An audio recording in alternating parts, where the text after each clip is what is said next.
জাতীয় মসজিদে জাতীয় কোনো ইস্যু নিয়ে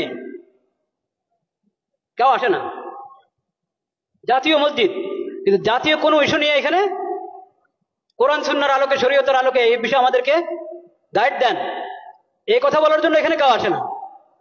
আসে শুধু পানি পড়ার জন্য, আসে হুজুর দোয়া রাখেন, দোয়া করেন, এই কথার জন্য। এই কথার জন্য আসে না যে জাতিসংঘের দফতর ঢাকাতে তাদের অফিস করার জন্য, দফতর করার জন্য কথা উঠছে, এটা কি আমাদের জন্য ঠিক হবে? হুজুর কোরআন সুন্নাহর আলোকে একটু বলেন। এটা লালবাগ শাহী মসজিদের খতিবের কাছেও যায় নাই, চকবাজার শাহী মসজিদের খতিবের কাছেও যায় নাই, আন্দরকিল্লার খতিবের কাছেও যায় নাই, বয়তুল মোকাররম জাতীয় মসজিদের খতিবের কাছেও আসে নাই। কেন? আল্লাহ ইমাম এবং খতিবকে কেন ইমাম বানিয়েছেন এটা তারা জানেই না, বুঝেই না। একটা ধর্ম মন্ত্রণালয় আছে, ধর্ম মন্ত্রণালয়ের মধ্যে একজন আলেমকে বসানো হয়েছে, মাশাআল্লাহ, খুশির বিষয়, বিজ্ঞ আলেম, কোরআন সুন্নাহর আলেম। তো যে কোনো বিষয় দেশের প্রথমত ধর্ম মন্ত্রণালয় থেকে অনুমোদন নিতে হবে, ধর্মীয় দিক থেকে এখানে আপত্তি আছে কিনা, এই বিষয়ে ধর্মের নির্দেশনা কি, ওখান থেকে প্রথম অনুমোদন নাও, তারপরে অন্য ফয়সালা, অন্য মুশাওয়ারা।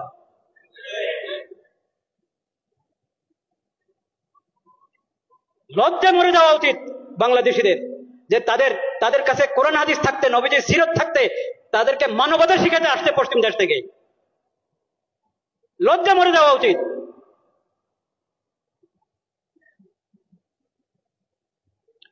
আমরা আল্লাহকে সাক্ষী রাখছি, আমরা এসব অপকর্মের সঙ্গে বিলকুল আমরা সম্পর্কযুক্ত না। আল্লাহ সাক্ষী, আমরা এই ধরনের সমস্ত কর্মকাণ্ড থেকে সম্পর্কহীন।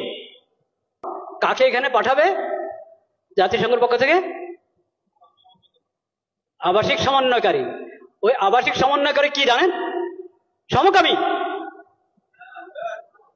বলেন নাউজুবিল্লাহ।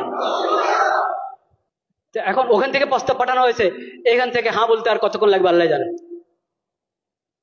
যদি বিবেক থাকে, যদি বর্তমান সরকার ভালোই তো করছিল, অনেক কাজ তো ভালোই করছিল, সুন্দর করছিল, এই শেষ সময় যদি নিজের ইজ্জত রেখে যেতে চায়, তাহলে তাদেরকে এই দপ্তর এর ফয়সালা উদ্রহ করতে হবে এবং এই ধরনের এই বিকৃত মস্তিষ্ক লোকদেরকে, বেহায়া বেলাদা লোকদেরকে এই দেশে আসার অনুমতি দেওয়া থেকে বিরত থাকতে হবে। শেষ সময় নির্বাচনের ঘোষণা করে এখন নিজের ইজ্জত নষ্ট করবেন আপনারা? এইসব হারাম কাজ অন্তর্বর্তীকালীন সরকার করক তাও হারাম, নির্বাচিত সরকার করক তাও হারাম, যে করক এসব কাজ হারাম। ঈমান রক্ষা করো।